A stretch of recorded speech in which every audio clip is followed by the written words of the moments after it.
What's up, guys? Welcome back to my channel. How is everyone? On my last video, My Hero Academia, which you should go watch, by the way, I got a comment on that video talking, and it mentioned Fire Emblem. So I thought, why not make a video on it?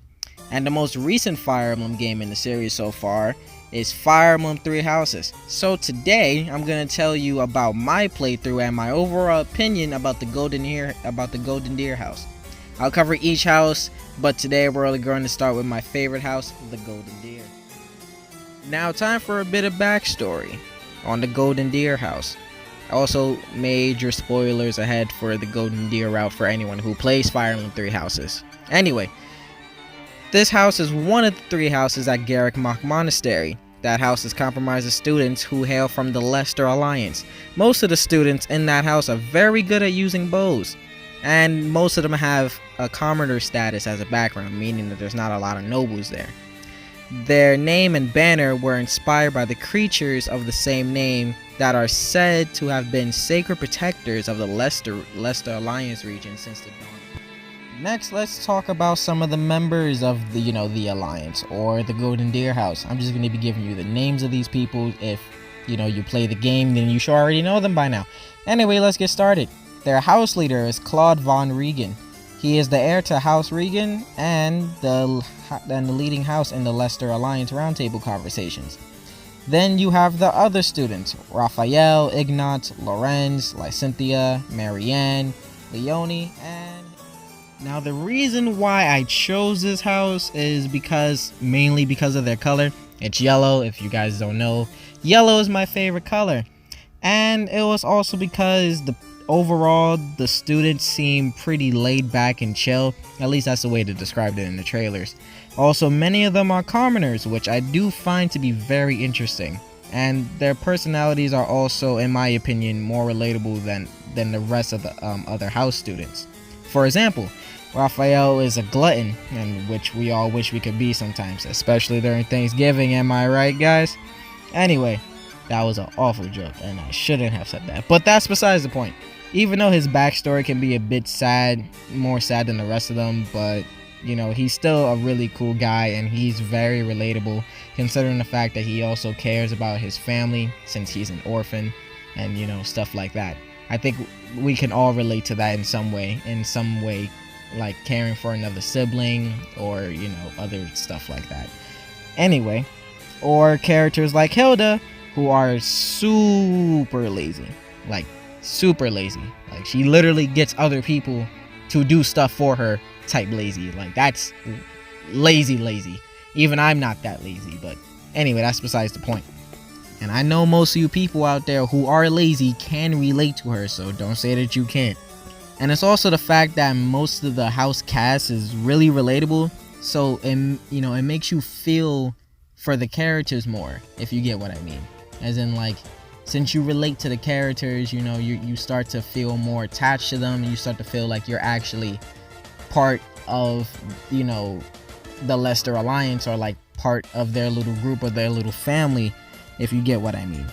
It also makes it more sad if you lose one of them in a battle, because you're their teacher. You're supposed to be guiding them, protecting them, making sure everyone's okay, and it's also part of the game. If it gives you the feel sometimes. Also, the fact that they literally look up to you for guidance and tutoring, even when they're adults, also makes you feel a bit more for them, because it just shows you how far and how much they actually care for you to be their teacher, and how much faith they put into you. Next, I'm going to be talking about the story of the Golden Deer route, and honestly, it kind of just felt like a typical Fire Emblem experience. You fight against another kingdom, empire, whatever, then fight a dragon at the end, even though in this time you don't fight a dragon at the end, which is kind of interesting. But it's also kind of interesting to see Claude's perspective on things, considering that he's more of a scheming type of character. At least that's the way they introduced him, and that's literally the way that he is. He's all about scheming, doing sneaky things, and trying to find out more stuff and more information. So this route is more so kind of like an informative route. It gives you information about questions that you have, like going through the story. as in like we all want to know what's up with the deal of the church. We want to know what's going on with Rhea. We want to know who you are, because that's really not that explained so well. And we also want to know what's going on and like why, you know, the Empire is the way the Empire is, at least why Edelgard is the way Edelgard is. Even though we don't find out so much about that, but we do find out what's going on behind that in like the later chapters, like after like chapter 20 or so, or I should say like around there. And again, it's also interesting to see Claw's perspective on things, because in a way it's kind of similar to yours, because you're trying to figure out what's going on, and so is he. And he's doing that through, he may be doing that through different means than you are, but still, it's interesting to see how you both are trying to find out information just in two different ways. So to me, this route is really all about getting answers and information out of characters, and mainly just like storylines and plot threads that weren't like explained, or questions that you just have that weren't explained. Also, the story was a bit predictable at times, but sometimes it was also like shocking, like when they all came back after the 5-year time skip at that big battle at like Gronder Field, or I think that's where that was, with the battle of the eagle and the lion or something like that. And it was interesting to see like Dimitri just come out of nowhere and start being like, oh, I'm gonna kill everyone, and then that also includes Claude. And I'm like, why not just team up with him? That would be a better idea, considering the fact that you're both after Edelgard. Like, it's not that serious to try to fight on your own and try to kill Edelgard, or also fighting my people at the same time, considering that we literally did nothing to you. But that's besides the point. I'm gonna get into Dimitri in a whole nother day, because I really don't like the Blue Lion's house, and it's mainly because of that character. But that's different, because I'm currently playing through that, and I'm gonna find out more stuff about that later, so my opinion might change. But until then, I'm holding the ground right now. Don't like Dimitri, will not like Dimitri. No one can ever change my mind on that, unless I play through the Blue Lions route, which I am now. So, you know, just saying. Also, since this was my first playthrough, seeing the other characters like grow up, and the way they look, and you know how they developed over the 5-year time skip was also pretty interesting, because sometimes, you know, some of the characters you didn't really expect to look at the way that they looked. Like, I didn't expect like Leonie, or Lilani, however you pronounce her name, to have like longer hair when it was short. I thought she would keep the short hair because, you know, she seemed like a tomboy, but you know, she got in touch with her feminine side a bit. I'm just saying. But also, some other parts were dumb, but I can talk about that in a separate video. If you guys really want to see it, just leave a comment in below saying that you want to see that extra part of the video. I'll probably make another one of those later. So overall, the story was pretty average. It was a simple Fire Emblem story, and it was honestly the most average story of all the houses, and not much stood out, and nothing was really interesting, aside from the deep lore parts of the story. But you know, we all kind of seen that coming sooner or later, so either way, it doesn't really matter. So again, this is more of a kind of lean back, chill, average Fire Emblem playthrough, I suppose. Next, let's talk about the level design.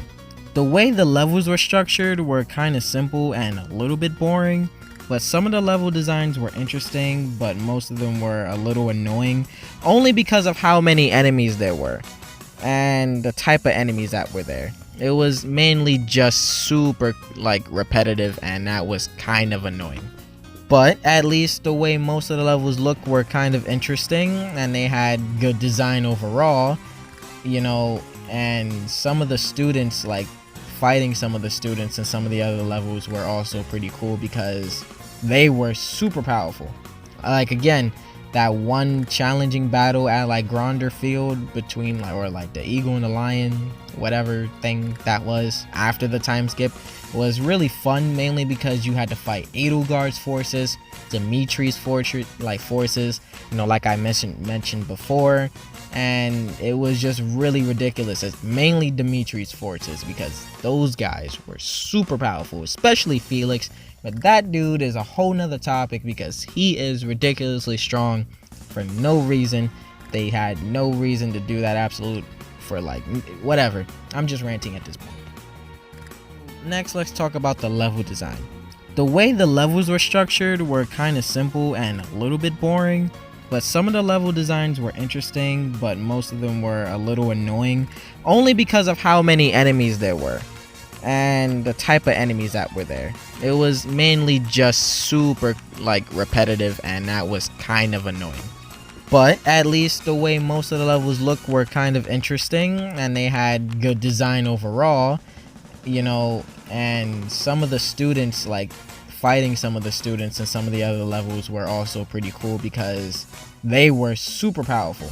Like, again, that one challenging battle at like Gronder Field between like the eagle and the lion, whatever thing that was after the time skip, was really fun, mainly because you had to fight Edelgard's forces, Dimitri's forces, you know, like I mentioned before.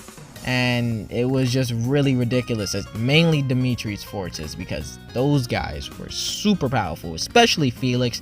But that dude is a whole nother topic, because he is ridiculously strong for no reason. They had no reason to do that absolute for like whatever. I'm just ranting at this point. And that level was also cool, mainly because of the emotional weight that it gives, you know. Since you were, you know, with all these characters before the time skip, you know, you've seen them all. They all seem like normal students there, right? You were talking to everyone. You try to recruit people into your house, and, you know, things like that. You got to sit, eat with them, even have a cup of tea, you know, if you wanted.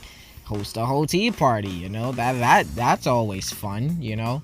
And things like that. And, you know, it gave the scene a bit more emotional weight to it, because it's like you actually spent time sitting with these characters, talking with them, hearing about their backstories, hearing their opinions on things. So when you see them develop in the 5-year time skip, it gives you more of a sentiment and like kind of sad feeling, the fact that they were all classmates and now they're just out to kill each other, all for what, you know, because the church, because Edelgard, you know, is really ridiculous. But it's still cool level design, and it's still pretty cool just to see how everything turns out. And that was my favorite level, honestly, because of the challenge and because of the emotional weight behind that. That was really the main part that got to me. It was really just the emotional weight, because it's kind of sad to see, you know, everyone just come together just to fight and kill each other.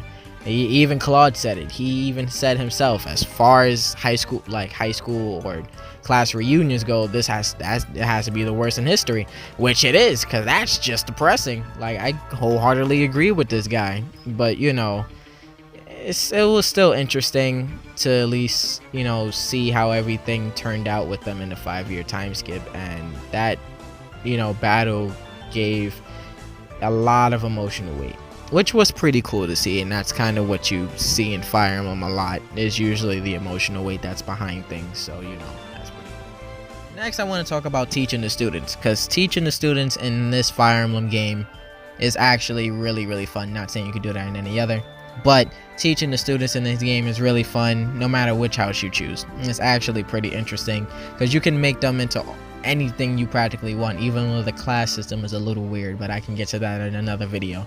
Anyway, so for the Golden Deer house, considering the fact that they're all good with bows, gives them a lot more options. And, you know, you can make them all you can pretty much make all of them good with a bow. So every unit can have a bow, and it gives you a bit more options to, you know, how to approach things when it comes to a battle. So it makes it easier to take out enemies from a distance. You don't really have to get close up. You know, I'm not sure if all of them can learn the skill close counter, but I have to dig more into that or something like that and get back to you all. And also the fact that a lot of them don't really have many weaknesses. Most of them really just have strengths. And if anyone really has weaknesses, it's probably in magic or something.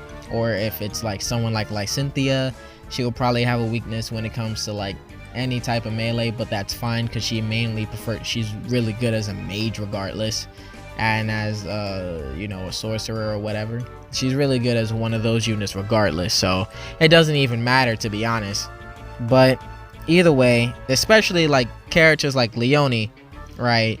She has like no faults really anywhere, and she's mainly good with like on horseback and with a lance. Even though I made her a thief, well, sorry, an assassin in my playthrough, because she's really good as an assassin. Trust and believe she's good as an assassin. She is fantastic. But you know, it gives you a lot of like leeway and a lot of options to choose between what classes and what you actually want for your team and how you actually want to train these students. You can train them either for their personality, or you can train them just to be whatever you want, or they give you suggestions and then you can train them to be whatever suggestion that they gave you to be. Or again, you can even create your custom builds, which is actually all in all pretty cool. In conclusion, to basically wrap up everything, the Golden Deer House is a pretty standard Fire Emblem game, just with no dragon at the end, honestly. But between all three houses, honestly, it's the most chill, most average, most relaxed game. You don't have to take it too seriously. You don't have to take it so lightly. It's more so one of those casual Fire Emblem type games where most people are just introduced to the series. That's kind of how it feels. If it was its standalone game, you know, it kind of feels like something that you should probably just go into and like for your first playthrough, just to kind of like get the ropes of the game, just to see how everything is, you know, the teaching, the going out with students, as in like, you know, with meals to increase their motivation, you know, things like that. It's basically giving and like showing you the ropes is what I'm trying to say. So that is kind of like the baseline for when it comes to like Fire Emblem games. You know, you just learn and then you go to the next game, and then, you know, you put all those skills to the test, you know, from everything that you learn. So if you want a classic and simple Fire Emblem playthrough, then choose the Golden Deer House. Trust me, you won't regret it. Now, this is the part of the video where I tell you to like, comment, and subscribe, and tell me which house is your favorite in the comment section below. If you played Fire Emblem Three Houses, the next house I'm going to cover is the Black Eagles, and I'll see you in the next video. See you guys!